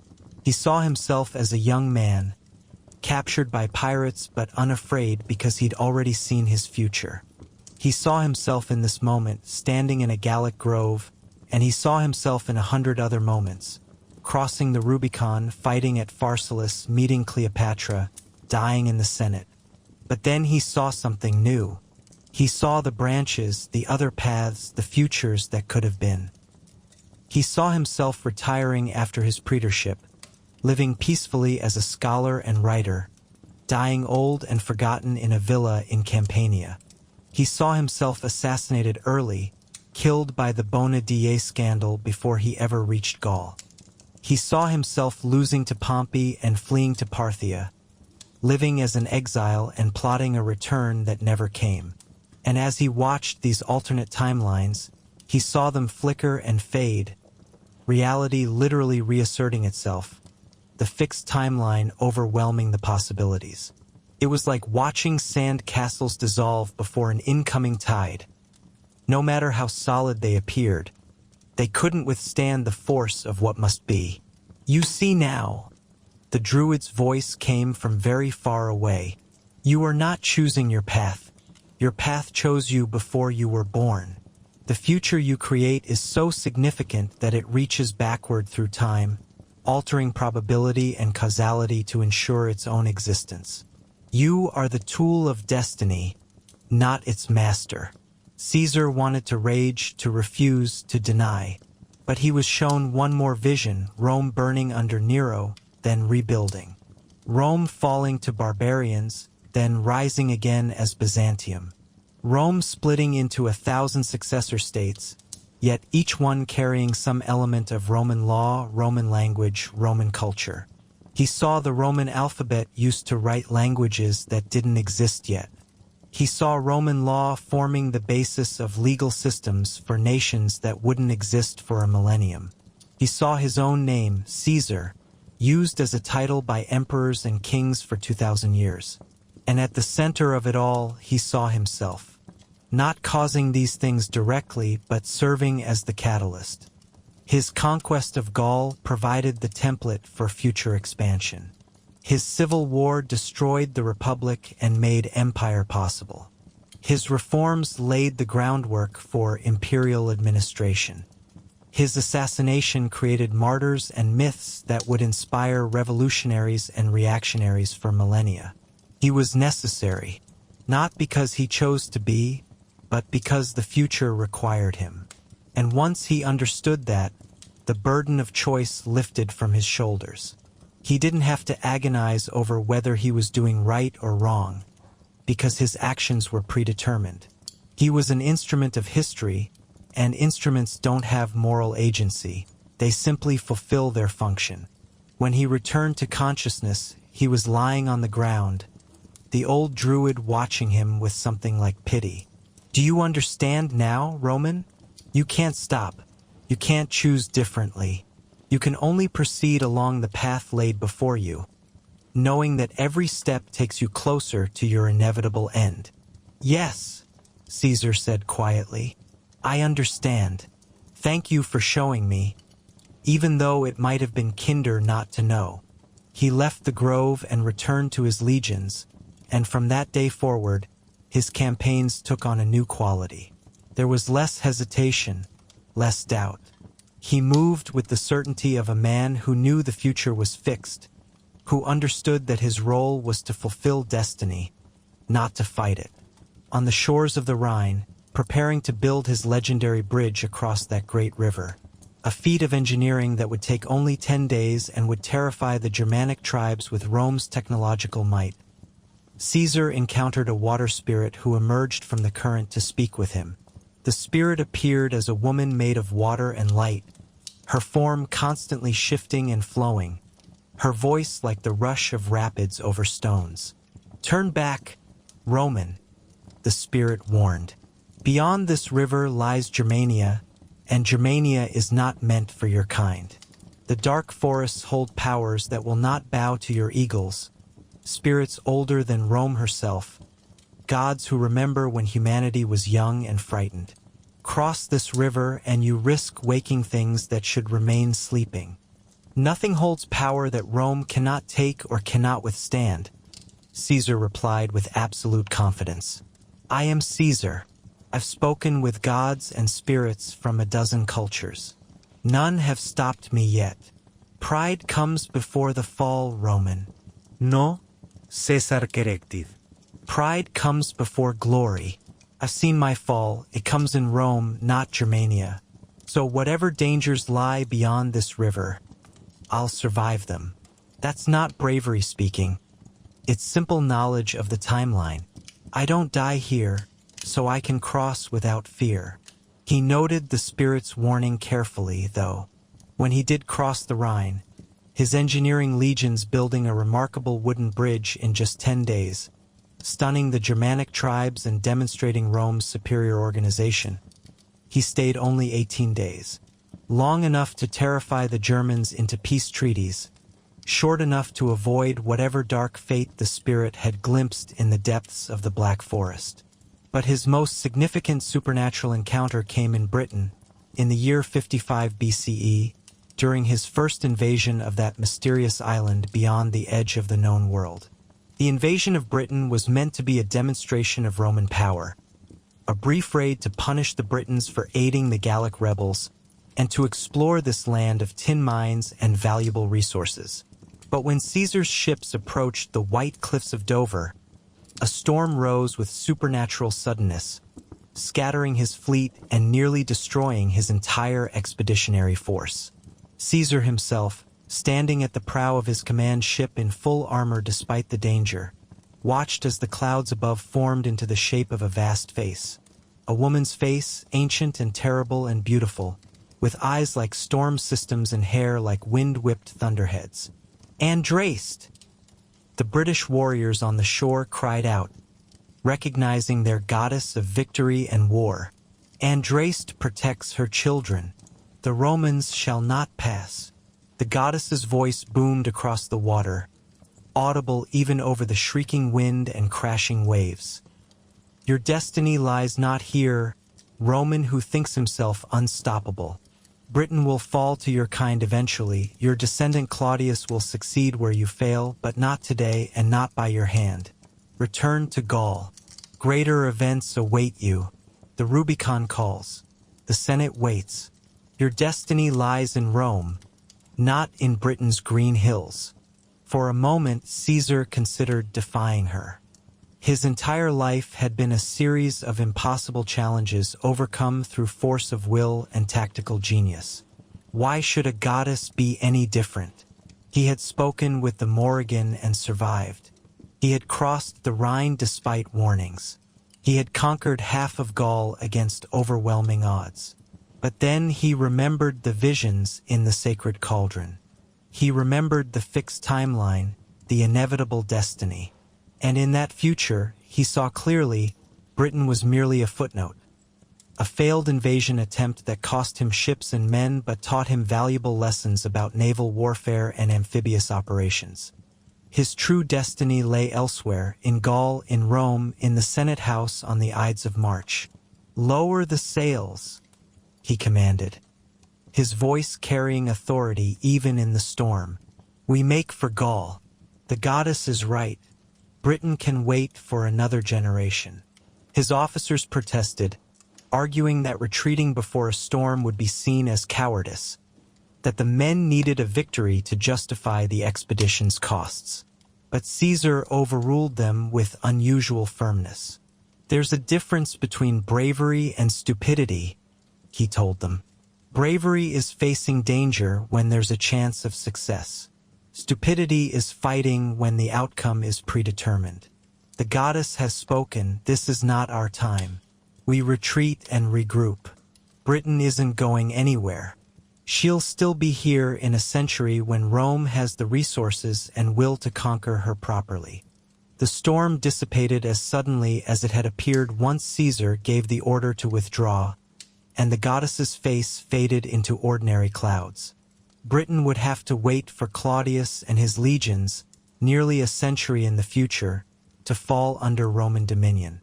Back in Gaul, Caesar threw himself into the final campaigns with renewed intensity. He had 6 years remaining before he would cross the Rubicon, 6 years to complete the conquest of Gaul, to fill his war chest with enough gold to fund a civil war, to forge his legions into the most fearsome military force the world had ever seen. He besieged Alesia, where the great Gallic chief Vercingetorix had united the tribes in a final desperate stand against Roman domination. The siege was a masterwork of military engineering that would be studied in military academies for 2 millennia. Caesar's legions built a circumvallation 12 miles long around the Gallic fortress, a wall completely encircling Alesia, preventing anyone from escaping or supplies from entering. But Caesar knew that Gallic reinforcements would come, that every tribe in Gaul would send warriors to break the siege and free Vercingetorix. So he built a second wall facing outward, a contravallation that would protect his besiegers from the relief force he knew was coming. Between the two walls, he positioned his legions, prepared to fight on two fronts simultaneously. The engineering was staggering, trenches 15 feet deep, sharpened stakes set in concealed pits, watchtowers every 80 feet, artillery positions commanding every approach. In just 6 weeks, Caesar's legions had transformed the landscape around Alesia into a massive killing field, a trap designed to crush any relief force foolish enough to attack. And come they did. 250,000 Gallic warriors converged on Alesia, the largest Celtic army ever assembled, determined to break the siege and free their champion. For days, the Romans fought on two fronts, besieging Alesia while simultaneously defending against the relief force. Caesar was everywhere at once, his red cloak visible from any point on the battlefield, rallying his men, plugging gaps in the line, leading cavalry charges at critical moments. On the final day of battle, when the outcome hung in the balance and his defenses were on the verge of collapse, Caesar mounted his horse and personally led a cavalry charge that broke the Gallic army's back. As he crashed through the enemy lines, his sword rising and falling in the bloody work of close combat, his men would later swear they saw ghostly legions riding beside him, the spirits of dead Romans, come from the underworld to fight one last battle under the greatest general Rome had ever known. One veteran legionary, a man named Marcus Varenus, who had served under Caesar since the first Gallic campaigns, described what he saw that day. The general rode at us like Mars himself, his horse flying across the ground faster than any mortal steed. But around him, gods preserve me, I saw them clear as day, rode hundreds of transparent warriors on transparent horses. I recognized some from stories my grandfather told, old heroes from the Punic Wars, generals from the war with Hannibal, even warriors from Rome's founding. They rode with Caesar, fought alongside him, and the Gauls. The Gauls saw them too. I know because I saw terror on their faces, terror at something beyond simple military defeat. They were fighting gods and ghosts, and they broke like waves against a cliff. When Vercingetorix finally surrendered, walking out of Alesia alone to lay down his weapons at Caesar's feet in a gesture of ultimate submission, the Gallic chief looked up at his conqueror with a mixture of respect, hatred, and something approaching awe. "You're not just a man," Vercingetorix said in his accented Latin, his proud voice reduced to a whisper. "What are you, Roman? What kind of creature can see the future, command the dead, and bend reality itself to his will?" Caesar dismounted and stood before the defeated king. Despite his exhaustion and the blood that spattered his armor, he maintained the dignity befitting a Roman general receiving the surrender of a worthy opponent. "I am what Rome needs me to be," Caesar replied quietly, his voice pitched for Vercingetorix's ears alone. "Right now, Rome needs a conqueror, so that's what I am. In a few years, Rome will need a reformer, a transformer, someone who can reshape the Republic into something that can actually govern an empire. So I'll become that. And eventually, Rome will need a martyr, someone whose death can be used to justify the end of the Republic and the beginning of empire. So I'll die when and how history requires. They will kill you for this," Vercingetorix said, and there was genuine regret in his voice despite his own impending fate. "Your own people. I see it in your eyes, you know it too. All this glory, all this conquest, all these victories, and it will end in betrayal. Was it worth it?" Caesar was silent for a long moment, staring at the battlefield that stretched in all directions, at the earthworks his legions had built, at the funeral pyres where Romans and Gauls alike were being given their final rites. "Ask me again in 20 years, he finally said. "If I can answer from beyond death, I will." Vercingetorix was led away. He would be displayed in Caesar's triumph years later, paraded through Rome's streets as proof of Caesar's conquest, then ritually executed in the traditional manner, strangled in the Tullianum prison as part of the triumph's culmination. It was brutal, it was cruel, but it was Roman custom, and Caesar was nothing if not Roman. As Vercingetorix disappeared into captivity, Caesar stood on the walls of Alesia and looked out over the battlefield. Tens of thousands lay dead, Romans and Gauls, friends and enemies, all equal in death's embrace. He had won. Gaul was conquered. The gold and slaves would flow to Rome, making him wealthy beyond measure and his soldiers rich enough to be loyal unto death. And in winning, he had become something more and less than human. A legend in his own lifetime, a myth that would echo through millennia, a name that would outlive the civilization that bore him.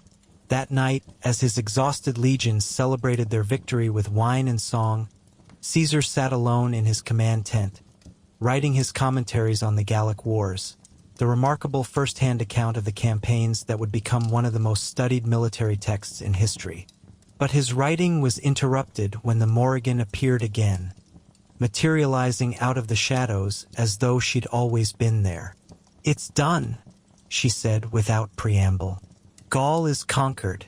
8 years of campaigning, hundreds of battles, millions of Gauls dead or enslaved, and Rome's territory doubled. The gold and slaves will flow south, enriching Rome and creating the wealth needed to support the empire that's coming. Your army is now the most powerful and loyal force in the Mediterranean world. The Senate fears you. Pompey hates you. Cato calls you a tyrant and isn't entirely wrong. Everything is proceeding exactly as it must. Will I be happy?"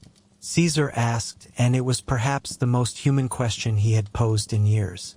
In these final years before the Rubicon, before the Civil War, before the assassination, will I have any happiness?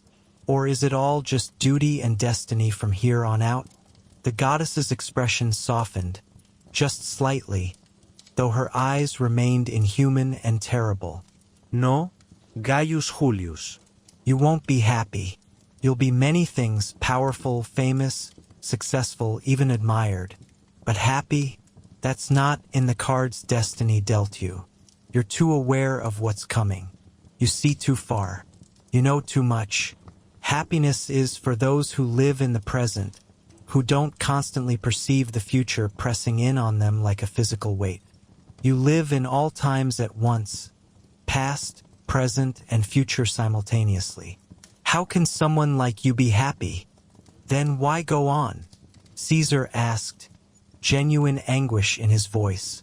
"If there's no happiness, no peace, no rest, only more conquest, more death, more transformation into something I'm not sure I want to be, then why continue? Why not just stop?" "Because you can't," the Morrigan replied. "We've had this conversation before in different words. You must continue because the future requires it. Because your death, when it comes, will mean more than your life. Because the empire that rises from the Republic's ashes needs you to be the catalyst. Because 2,000 years from now, people will still speak your name, still study your campaigns, still debate your legacy. That immortality comes at a price.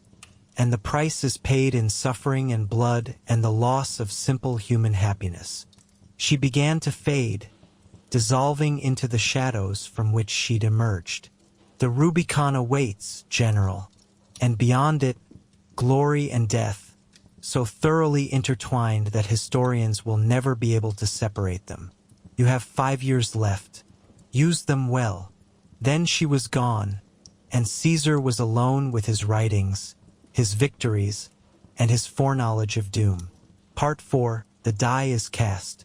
The winter of 49 BCE found Caesar standing on the banks of a small river in northern Italy. The Rubicon was barely noteworthy. At its narrowest point, a man could leap across it with ease. In summer, it was sometimes dry enough to walk across without wetting your sandals. Yet this insignificant stream marked the boundary between Gaul and Italy proper, and Roman law was absolutely clear. No general could bring his army across this line without explicit permission from the Senate. To do so was to declare war on Rome herself, to commit treason of the highest order. Caesar had spent the previous months receiving increasingly hostile messages from Rome. The Senate, dominated by his enemies Marcus Porcius Cato, Marcus Calpurnius Bibulus, and a dozen other optimates who feared his power and hated his populist politics, had demanded he disband his legions and return to Rome as a private citizen. They had stripped him of his command, revoked his governorship, declared that his immunity from prosecution would end the moment he set foot in Italy without an army. The message was clear. Come home defenseless and face trial for the alleged crimes you committed as consul, or stay in Gaul and be declared an outlaw. Either way, your political career is over. Caesar's friends had urged him to submit, arguing that he could beat the charges in court, that his popularity with the people would protect him, that political exile wasn't death. But Caesar knew better. He had seen the future. He knew that submission meant not just exile but irrelevance, the death of everything he'd worked to build. He could submit, disband his legions, return to Rome, and face almost certain conviction and exile, dying slowly as a forgotten man on some distant island, his achievements erased, his name a footnote. Or he could cross the Rubicon with his army and plunge Rome into civil war, dying quickly on the Senate floor, but dying as a legend, as the man who transformed Rome forever. As he stood there watching the river flow, Caesar could see both futures branching before him with perfect clarity. In one, he submitted and lived out his days in obscurity and bitterness.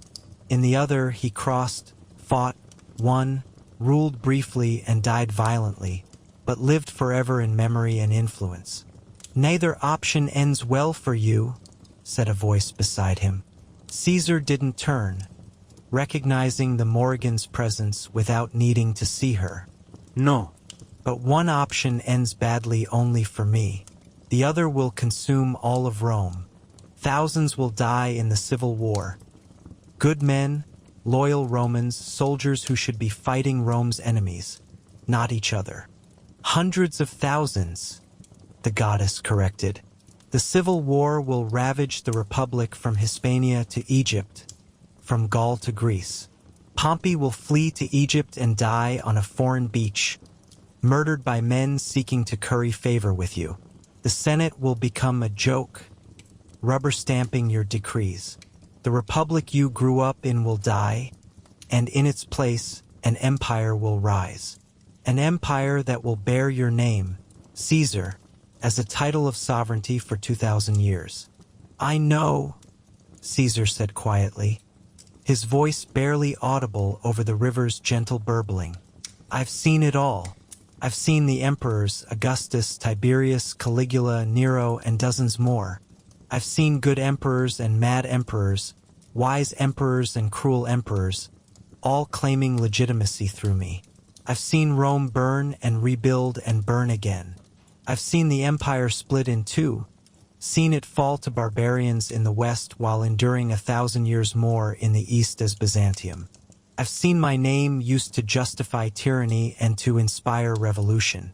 I've seen so much that I sometimes forget what's real and what's merely possible. And yet you hesitate, because I'm still human enough to grieve for what I'm about to do, Caesar replied, his eyes fixed on the river. I'm about to murder the Republic, goddess. Oh, it's dying already. Sulla and Marius saw to that, tearing it apart in their civil war. But I'll be the one to drive the final nail into its coffin. I'll be the one history remembers as the Republic's killer. That's not something to do lightly, not something to approach without sorrow. The Morrigan materialized fully beside him, her form solid in the winter twilight. For once, she appeared almost human, a beautiful woman in traveling clothes, though her eyes still held that inhuman depth.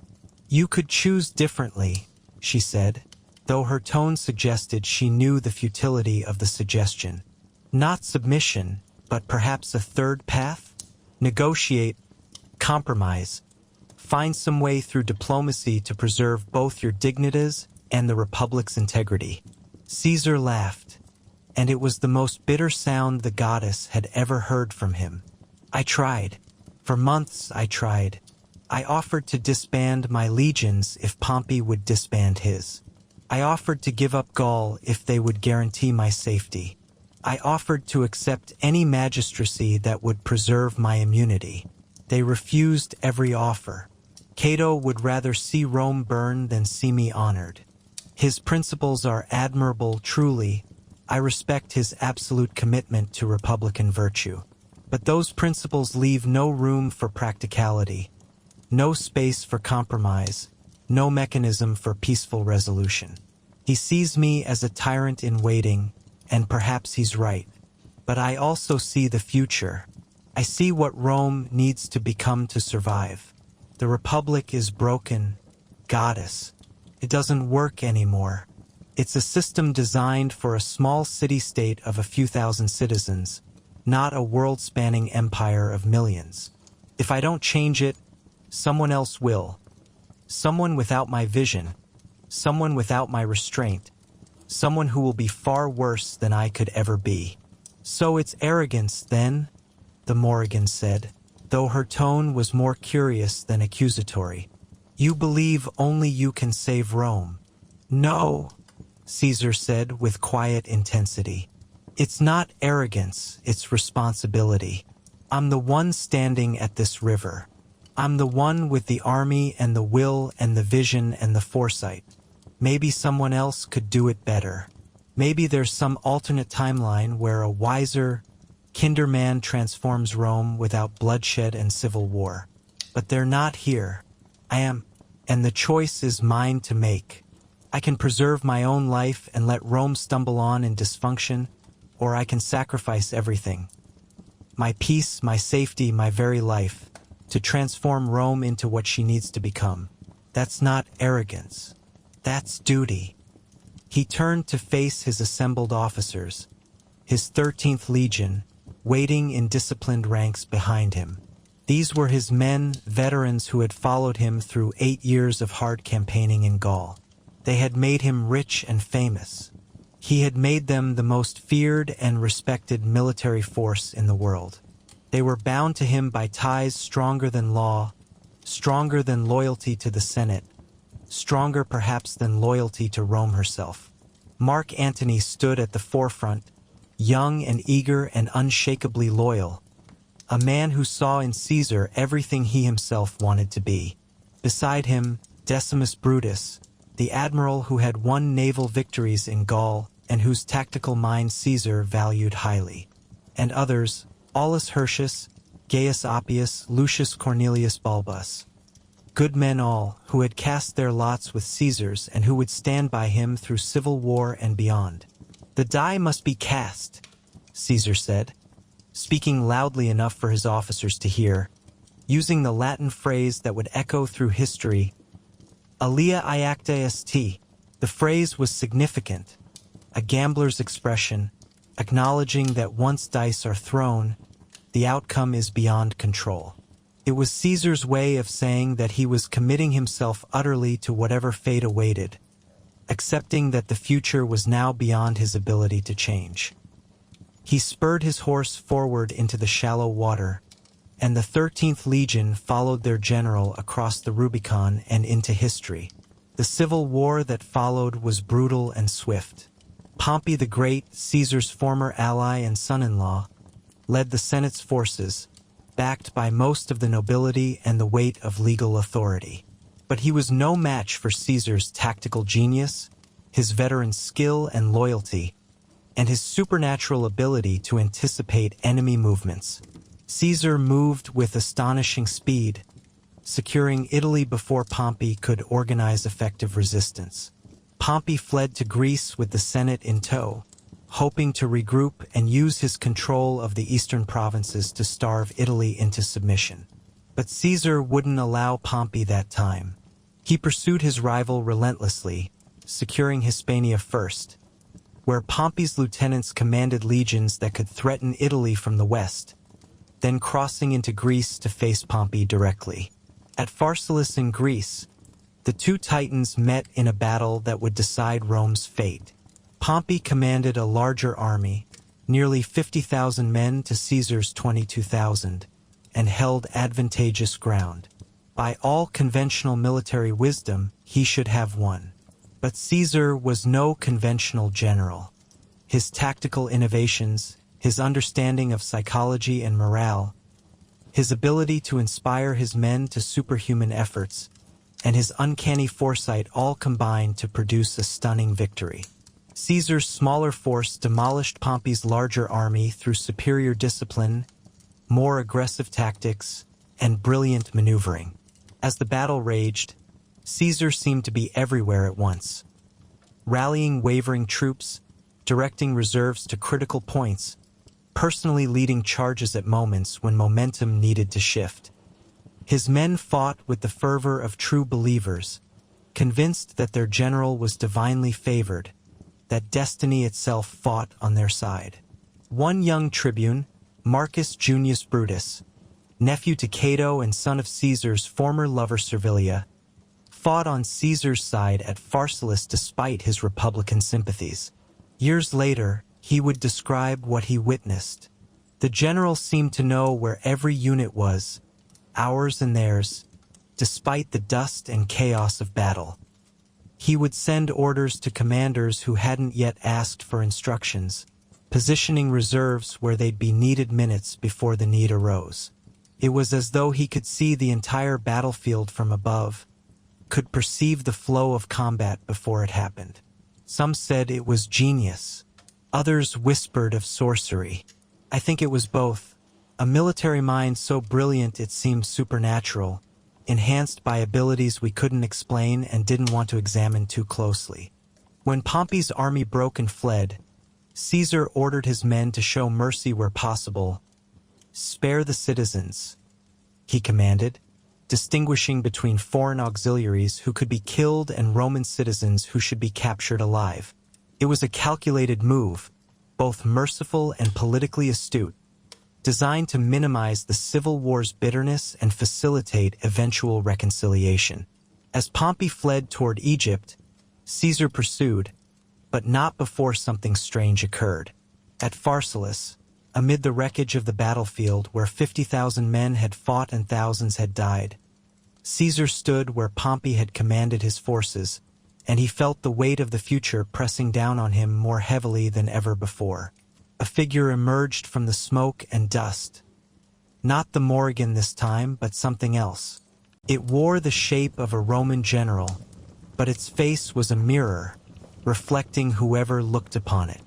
Around its head sat a corona civica, the oak leaf crown awarded for saving Roman lives, but the leaves were withered and dying. "I am the genius of Rome," it said, its voice like the rustle of 1,000 military standards in the wind. "I am the spirit of the city, the collective will of the people, the destiny of empire made manifest. You have won, Caesar, but at what cost?" Caesar looked at the carnage around him. Broken weapons, discarded armor, bodies waiting for burial or cremation. The air still smelled of blood and smoke and fear. "The cost was necessary," he replied. "Pompey gave me no choice. The Senate gave me no choice. I offered peace.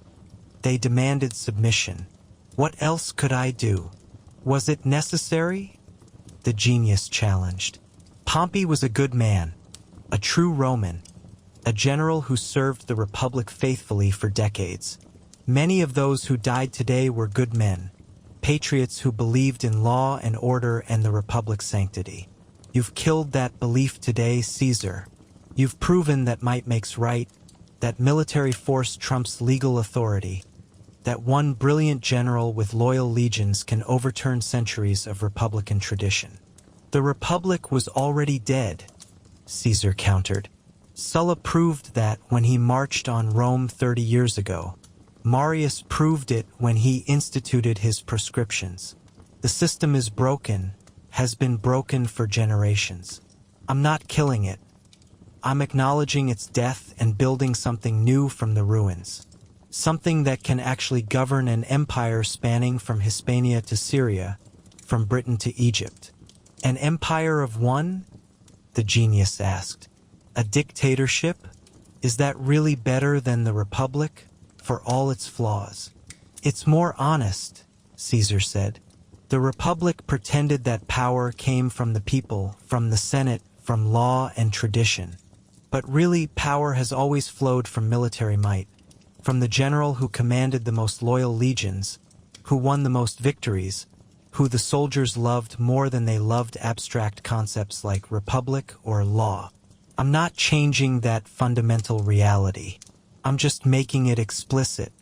Better one strong hand on the tiller than 100 weak ones pulling in different directions, each serving their own interests while claiming to serve Rome. The genius was silent for a long moment, its mirrored face reflecting Caesar's blood-spattered features, showing him what he had become.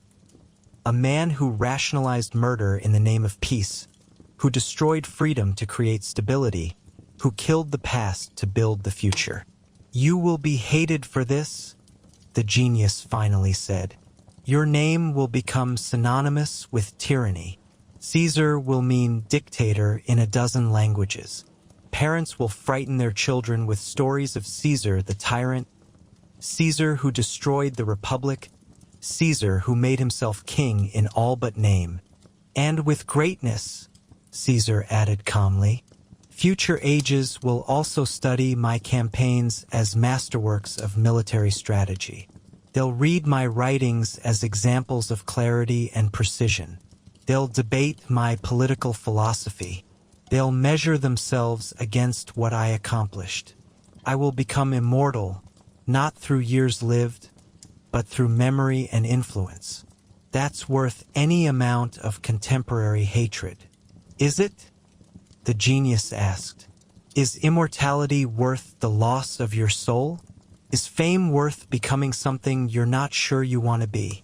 But Caesar had no answer, and the genius faded away, leaving him alone on the battlefield with his victory and his guilt. In Egypt, Caesar found Pompey already dead, murdered by order of the boy king Ptolemy XIII, who thought to win Caesar's favor by killing his enemy. Instead, Caesar wept when they presented him with Pompey's severed head. Whether from genuine grief or political theater or some mixture of both, even he couldn't say anymore. He was a great man, Caesar said, cradling the head of his former friend and ally, his rival and enemy. We should have died as old men, sharing war stories over wine, complaining about our grandchildren and our aching joints. Instead, I drove him to this ignoble end, murdered by foreign children seeking to curry favor. What have I become, that my enemies must flee to the ends of the earth, only to be butchered on foreign beaches by those who misunderstand my nature? You didn't kill him, Mark Antony pointed out. The Egyptians did. You can't blame yourself for that. Can't I? Caesar replied, his voice hollow. I killed him, Antony. Every step of the way, I maneuvered him into this position. I forced him across the Rubicon through my actions. I pursued him to Greece. I defeated him at Pharsalus.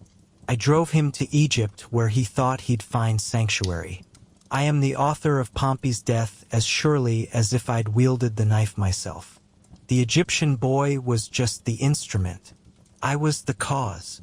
It was in Egypt that Caesar met Cleopatra, the exiled co-ruler of that ancient land who would become his lover, his political ally, and ultimately a significant factor in his heir's future.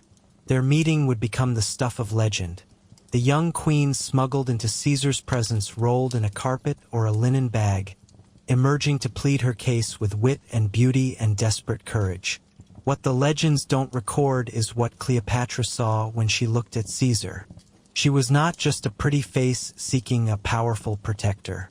She was a scholar who spoke 9 languages, a practitioner of the ancient Egyptian mysteries who had been initiated into the rites of Isis, a student of the secret texts preserved in the Library of Alexandria. She had studied philosophy with the greatest minds of her age, had learned statecraft from watching her father navigate the treacherous waters of Roman politics, had mastered the art of reading people and situations with uncanny accuracy. When she looked at Caesar, really looked at him with eyes trained to perceive beyond the physical, she saw what the spirits had always seen. She saw a man wrapped in threads of destiny so thick and tangled that he could barely move without brushing against future and past simultaneously. She saw the weight of future ages pressing down on his shoulders like a physical burden. She saw the moment of his death, clear as day, betrayed by friends on the Senate floor. And she saw something else, a profound loneliness, the isolation of a man who existed partially outside of time, who could never fully connect with those around him because he lived in multiple temporal states at once. "You carry such sorrow," she said to him one night, as they lay together in the palace overlooking Alexandria's harbor. "For all your victories, all your power, all your accomplishments, you are the saddest man I've ever met. Why?" Caesar stared at the ceiling where ancient artisans had painted the Egyptian cosmos. Not the sky goddess arching overhead, her body spangled with stars, swallowing the sun each evening and birthing it each dawn in an eternal cycle. "I know how I die, Cleopatra," he said quietly. "I've known since I was young. I will be murdered by men I trust, by men I've forgiven, by men who think they're saving the Republic. And the worst part is they're not entirely wrong. I am what they accuse me of being. I am destroying the Republic. I am concentrating power in one man's hands. I am a tyrant, even if I'm a benevolent one. But I'm also building something that will last 1,000 years. I'm creating the framework for an empire that will bring unprecedented prosperity and stability to the Mediterranean world. The Roman peace, Pax Romana, will last for centuries, protecting millions from the chaos and warfare that plagued earlier ages. I'm doing terrible things for good reasons, and I'll be punished for it.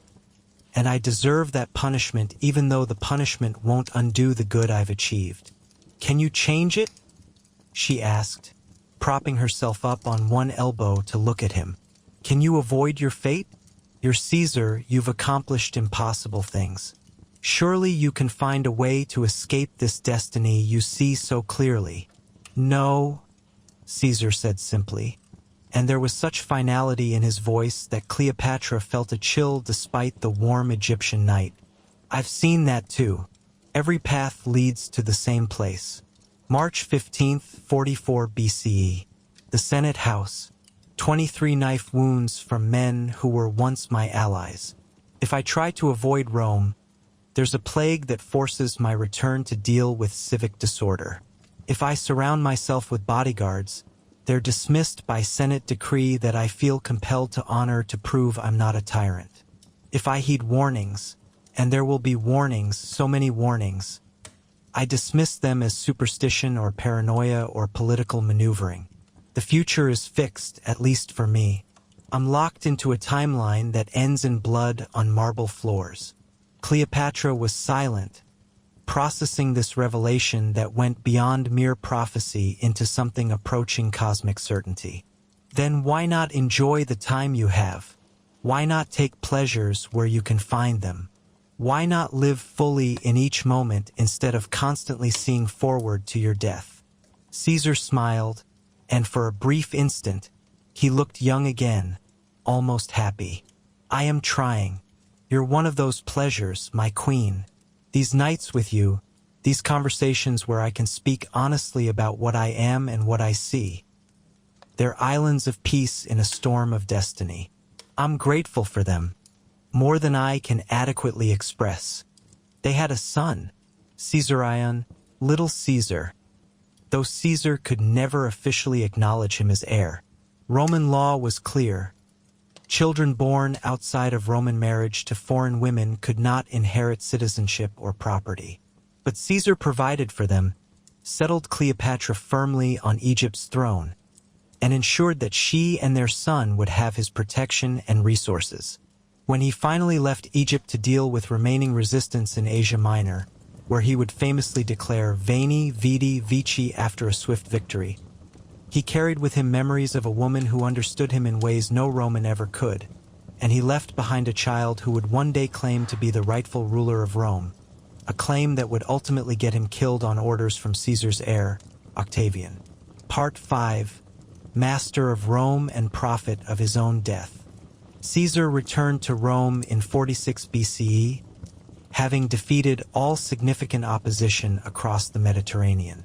The civil war was effectively over, though mopping up operations would continue for another year.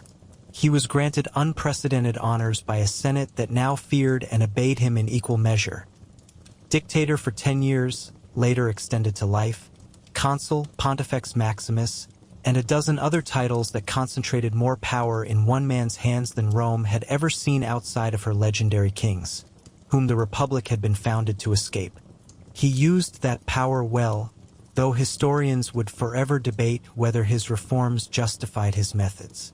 He reformed the calendar, giving the world the Julian system that would last for 16 centuries before requiring minor adjustments. The new calendar with its 365-day year and leap years was more accurate than the old lunar calendar, and it regularized the seasons so that civic and religious festivals fell at predictable times. He planned vast public works, new forums to handle Rome's growing population, libraries to collect and preserve knowledge, temples to honor the gods and provide public spaces for worship and community gathering. He initiated harbor improvements to handle increased trade, road construction to better connect Rome to her provinces, and aqueduct expansions to bring more clean water to the city's 1 million inhabitants. He granted citizenship to provincials in Gaul and Hispania, expanding the definition of Roman to include those who had previously been merely subjects. This was radical. It suggested that being Roman was about culture and loyalty rather than bloodline, that the empire could assimilate foreigners and make them genuinely Roman rather than merely conquered peoples paying tribute. He expanded the Senate from 600 to 900 members, including many from the provinces and from the equestrian class, diluting the power of the old aristocratic families who had dominated Roman politics for centuries.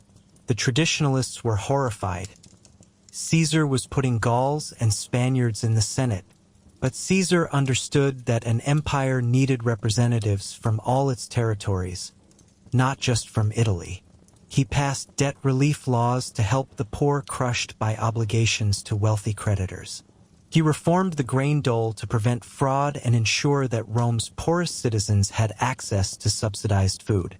He settled his veterans in colonies throughout the empire, spreading Roman culture while providing land for soldiers who had served loyally. But he also became something more than a mere reformer. The supernatural encounters of his youth and military campaigns had changed him, had opened his eyes to realities beyond the physical. He could now see the threads of causality that connected all events, could perceive the shape of the future with alarming clarity, could sense the approach of his death with increasing certainty as the appointed day drew nearer. One night, working late in his study reviewing reports from provincial governors, Caesar looked up to find himself surrounded by spirits. They weren't threatening.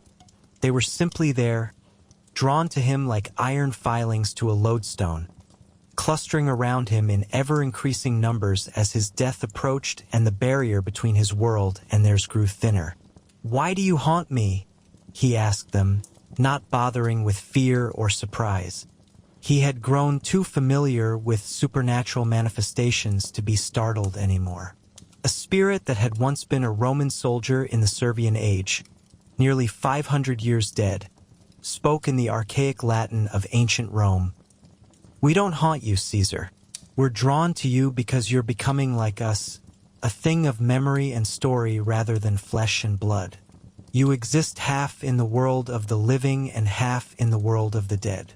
You're a liminal being, standing at the threshold between mortality and legend." "I'm not dead yet," Caesar protested, though his voice lacked conviction. "Aren't you?" another spirit asked, a Greek woman who had died centuries before Rome was founded. "When was the last time you truly felt alive? When did you last act spontaneously, without calculating the political ramifications or checking whether the action aligned with the future you've seen. When did you last experience genuine surprise or joy that wasn't tempered by foreknowledge? You've been dying since the moment you first saw your death. Every day since then has been a slow transition from living man to historical figure. You're already half-ghost Caesar. Your assassination will merely make official what has been true for years. Caesar wanted to argue, to insist that he was still fully human, still fully alive. But he couldn't. The spirit was right.